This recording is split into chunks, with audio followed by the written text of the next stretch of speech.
From Wish TV and the All Indiana Podcast Network, this is the News 8 Daily 8 Podcast, a Wish TV News 8 update.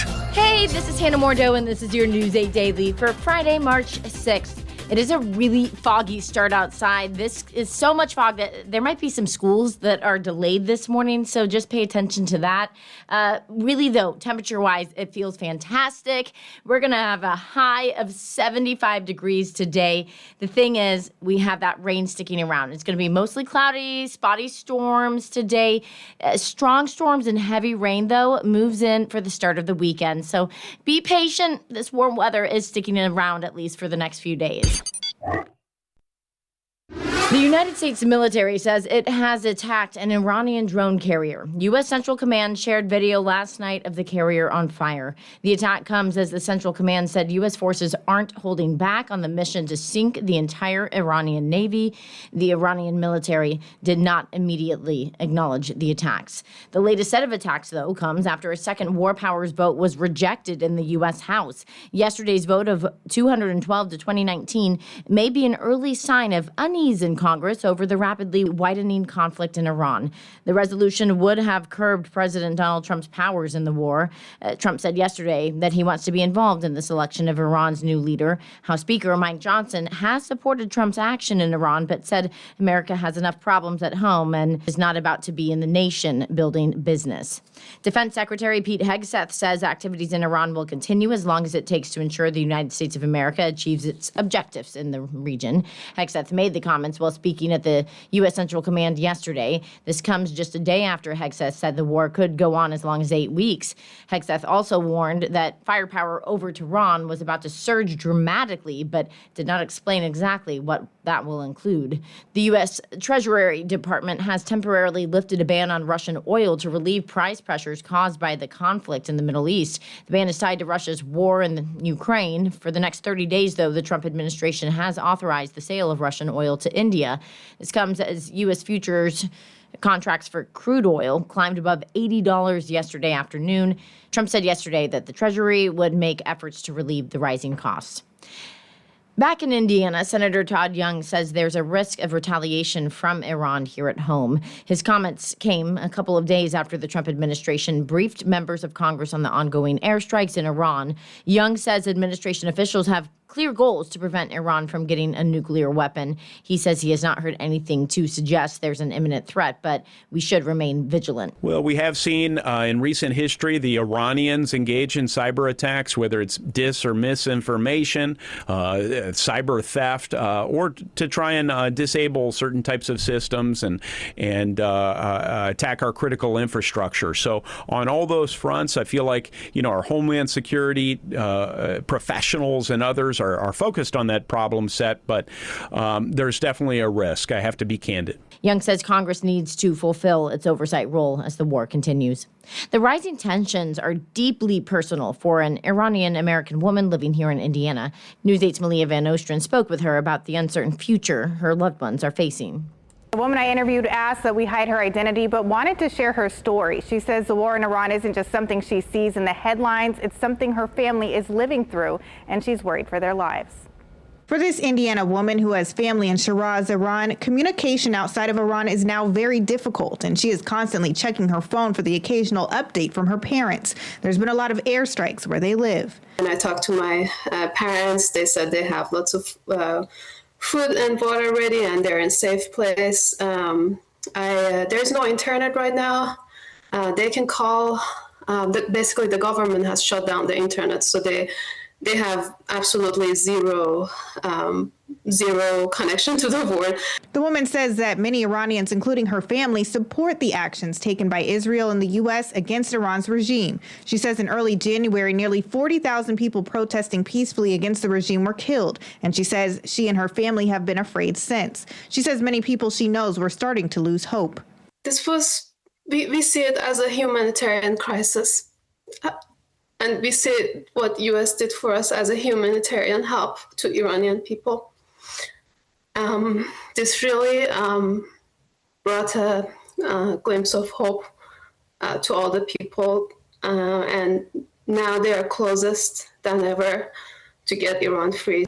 She says right now, leaving the country is nearly impossible, with escalating fears of safety for Iranian citizens as some schools, hospitals, airports, and other public institutions are being used by the Islamic Revolutionary Guard Corps for shelters to hide from the strikes. She is anxious to hear from her parents again so she can warn them of the danger they're in if they go outside. That is the main thing, that as soon as I get any connection to any of my friends or family, I'll tell them, stay at home. Please stay at home. Don't go out in the street and celebrate. I don't even want them to risk their life. The woman says she sees the war as a benefit to both Iranian and American citizens in the long run. If everything goes well, and I hope and pray it does, this will create peace in the Middle East. And I know a lot of people are afraid for rise of oil prices and stuff, but we Iranians are going to become like the biggest ally that U.S. has in the Middle East. The woman tells me whenever she does talk to her parents, it's only for a few minutes, but she says she's closely watching developments and hoping the conflict doesn't escalate further. In studio, I'm Leah Van Ostrand for Wish TV and WishTV.com. A judge in Marion County has granted an injunction preventing the state from enforcing the near-total abortion ban here in Indiana. It applies to people whose religious beliefs would be affected. The ACLU of Indiana had sued to block the abortion law in 2022 on behalf of several women and the advocacy group Hoosier Jews for Choice. The ACLU argues the plaintiffs had a sincerely held religious belief that abortion should be legal, which meant Indiana's law violated the state's Religious Freedom Restoration Act. There's no word yet from the state attorney general's office on whether it will appeal the ruling. Governor Mike Braun has signed a bill into law creating new social media rules for minors, motivated in part by the death of a Fishers teenager. News 8's government reporter Garrett Berquist spoke with a child development researcher who says the new law might work as long as parents remain involved. The new law targets specific features on social media platforms. A researcher tells me the harm comes from features rather than the platforms themselves. The new law requires social media companies to verify the ages of anyone who requests an account. If a person is under age 16, they have to get parental consent. And the account could not have features such as infinite scrolling, autoplay, or live streaming. A Ball State University researcher says those specific features drive most of the negative impacts from social media. So those features are designed to keep user engaging for a long period of time, right? The more time you spend on those, they make more money. So for adolescents whose brain are still developing in areas like impulsive control and time regulation, those features can create what researchers sometimes call a bottomless ball effect, when it becomes very easy to lose track of time. The legislation became top priority after the death of Fishers teenager Haley Busby. She ran away from home and was later found dead after she had messaged with a man through an online gaming platform for about a year. That investigation is still ongoing. The new law also requires teen accounts to only be able to message with someone who is in their contacts. Sue says lawmakers' focus on platform design aligns with the research. If we want to reduce risks, we often need to change the digital environment itself, not just tell young people to say, oh, you should use technology differently. The law only applies to social media companies with publicly reported revenue of at least $1 billion a year. That drew some questions on the Senate floor last week. Is a privately held company going to have to disclose their audited financials to somebody in the state of Indiana to prove that they're under $1 billion so they don't get caught up with trying to defend themselves? My answer is simply that at this stage of the game, if it's a commercially traded organization, it's public information. If it's not, it may not be attainable. Sue says that could be a weakness. Teens might look for smaller platforms that don't need to offer so many restrictions. She says we'll need time to see how well the law works. In the meantime, she says have an open and ongoing conversation with your children about how they use social media. A helpful question parents can ask a child is, are you connecting with people or are you mostly just scrolling? And parents should pay attention if the social media start to affect things like sleep, mood, friendship, or school focus. The new law takes effect on January 1st. That's later than most new laws in this state usually become active. Lawmakers say they did that to give social media platforms time to work out the technical side of things.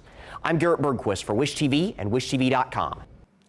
Prosecutors have charged an 18-year-old student at Center Grove High School with 15 counts of child sex crimes. The Johnson County prosecutor announced the charges against Samuel yesterday. Prosecutor says police arrested the student at the high school last month after an alleged victim came forward. Detectives say touched the child inappropriately, took explicit photos, and made threats to keep the child silent. Investigators say they searched the cell phone and found more than 900 explicit images involving minors and videos with multiple underage victims. Initial court hearing is scheduled for Monday. Turning now to I-Team 8, 4 key suspects accused of conspiring to kill a Tippecanoe County judge appeared in court. I-Team 8's Tim Spears listened in as several had their trials delayed. State still needs to deliver a massive amount of evidence to defense attorneys, and because of that, 3 of the people accused of trying to kill Judge Steve Meyer have pushed back the dates of their jury trials. But the man at the center of it wants his court date as soon as possible.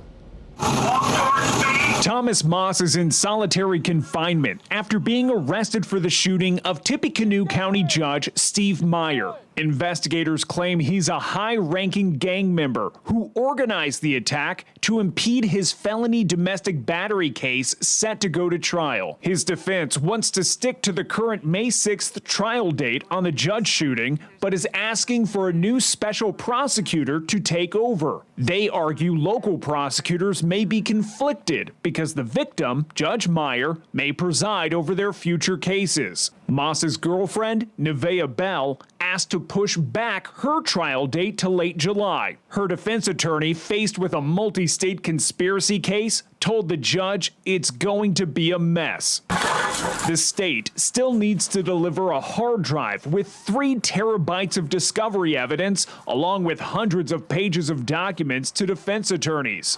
Raylan Ferguson also asked to push back his trial date, now set for August. Investigators say Ferguson admitted to pulling the trigger, shooting inside Judge Meyer's home, and unsuccessfully tried to find the witness set to testify against Moss to kill her. Prosecutors claim Ferguson agreed to commit the crime to wipe clean a $22,000 debt he owed to Moss and Bell. Prosecutors say Blake Smith bought the gun on January 5th that was used to shoot Judge Meyer 13 days later. His trial has been pushed to July. Along with the attack on Judge Meyer and his wife Kimberly, all 4 now face new charges for planning to kill the witness set to testify against Moss in his battery trial. Fortunately, she wasn't hurt, and Judge Meyer is recovering.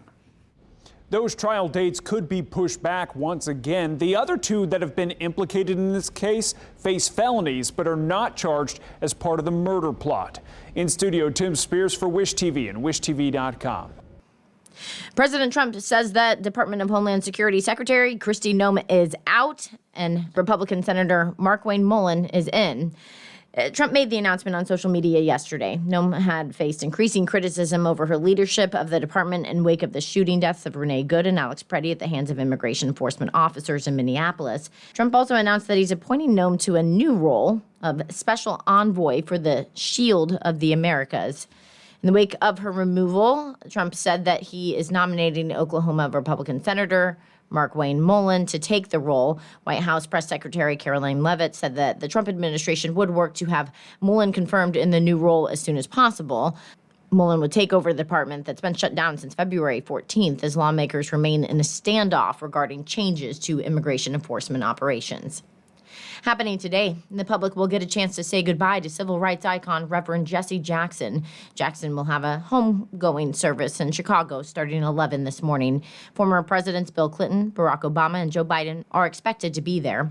You can watch the service on our sister station, MyNDTV 23, or stream it online at wishtv.com. The slim chance for the IU women to make the NCAA basketball tournament is now likely gone after the Hoosiers fell in the second round of the Big Ten tournament. Indiana lost to Ohio State 83-59 yesterday. Indiana is now 18-4 and waits to see if they will get an invitation to another postseason tournament. Quarterfinals for the Big Ten women's tournament are set to tip off at noon today at Gainbridge Fieldhouse. Washington's going to be facing top-seeded UCLA. After eliminating IU yesterday, Ohio State will face Minnesota Minnesota in Game 2. Then at 6:30 tonight, Illinois will face second seed Iowa. Following that game, Oregon, who eliminated Purdue on Wednesday, will face off against Michigan. This has been your News 8 Daily from Wish TV. I'm Hannah Mordeau. Watch us on Wish TV and wishtv.com. This is the News 8 Daily 8 podcast, a Wish TV News 8 update on demand. For even more, on demand and on the go. Connect with Wish TV on Facebook at wishtv.com and on the free Wish TV mobile app. Thank you for listening. And be sure to like, subscribe, and follow this podcast for updates every weekday morning on the All Indiana Podcast Network and wherever you get your podcast.